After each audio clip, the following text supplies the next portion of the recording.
My brother and I are twins. We are both 18 years old and we live with our parents in a small town. We have always been close, but we also have our own interests and hobbies. He likes sports, video games, and music. I like reading, writing, and art. One day, when he was out with his friends, I decided to use his laptop to check my email. He had left it on his desk, unlocked. I thought it was no big deal, since we often borrowed each other's stuff. But as soon as I opened his browser, I saw something that shocked me. There was a website called girlychat, where people could chat with other users who pretended to be girls.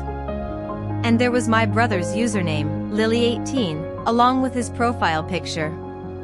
It was him, all right, but he looked completely different. He had long blonde hair, blue eyes, pink lipstick, and a cute dress. He looked like a girl. I couldn't believe what I was seeing. Was this some kind of joke? Was he being blackmailed? Was he hiding something from me? I felt a surge of curiosity, confusion, and anger. I clicked on his chat history and read some of his messages. They were mostly flirty and friendly conversations with other users who also had female avatars. He talked about fashion, makeup, movies, and romance. He seemed to enjoy playing the role of a girl and having fun with his online friends. I didn't know what to do. Should I confront him? Should I tell our parents? Should I keep quiet? I decided to close his laptop and pretend that I didn't see anything. Maybe it was just a phase. Maybe he would stop on his own. But he didn't stop. For the next few weeks, I noticed that he spent more and more time on his laptop, locked in his room. He became distant and secretive. He barely talked to me or anyone else in the family. He seemed unhappy and restless. I started to worry about him. Was he addicted to this website? Was he unhappy with himself? Was he confused about his identity? Did he need help? I decided to talk to him. One night, when our parents were out for dinner, I knocked on his door and asked him if we could talk. He opened the door and looked at me with suspicion. "What do you want?" he asked. "I want to talk to you about something," I said.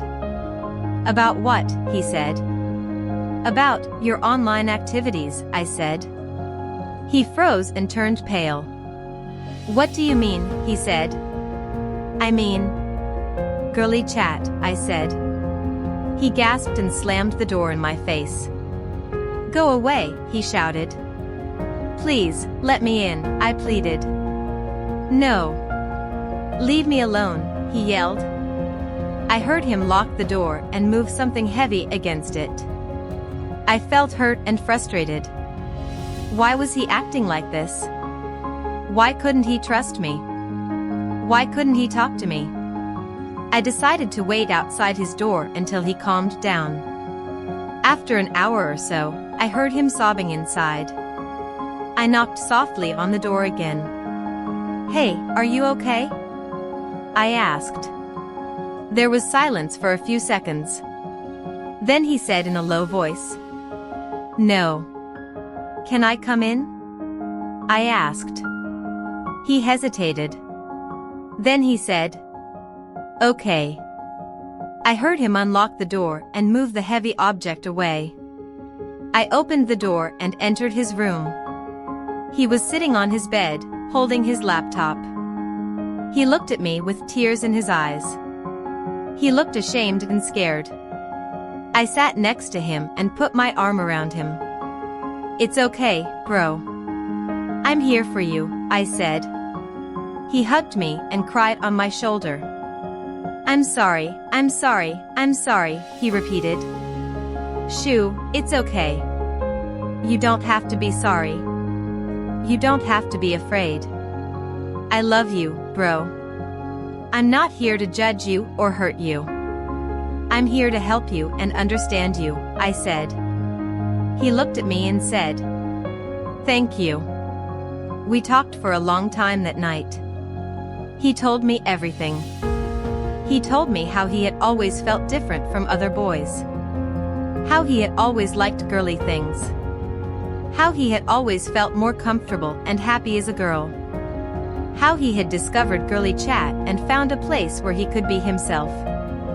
How he had made friends and even fallen in love with one of them.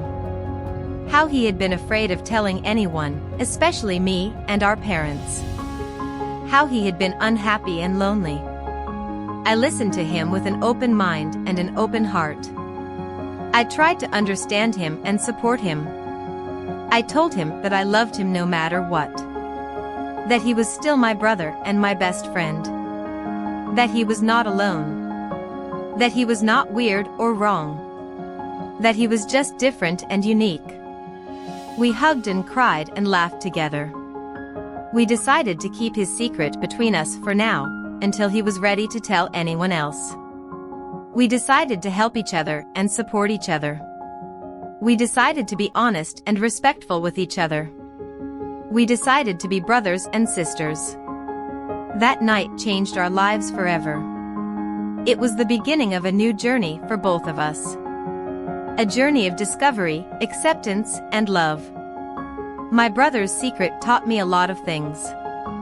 It taught me that cross-dressing is not a crime or a sin. It is a way of expressing oneself and finding happiness. It taught me that gender is not a fixed or binary concept. It is a fluid and diverse spectrum. It taught me that people are not defined by their appearance or their labels. They are defined by their personality and their heart. My brother's secret also brought us closer than ever before. We became more than siblings. We became confidants, allies, and partners in crime. We shared our secrets, our dreams, our fears, and our joys. We helped each other grow, learn, and thrive. My brother's secret made us stronger, happier, and more free. My brother's secret made us who we are today. We hope you found the information helpful. We know that being transgender can be a difficult journey, and we want to do our part to make it a little bit easier. If you found this video helpful, please consider subscribing to our channel. It would mean the world to us. You can also support our work by joining our membership. This will help us continue to create content that is helpful and supportive for the community. Thank you again for watching, and we hope to see you next time.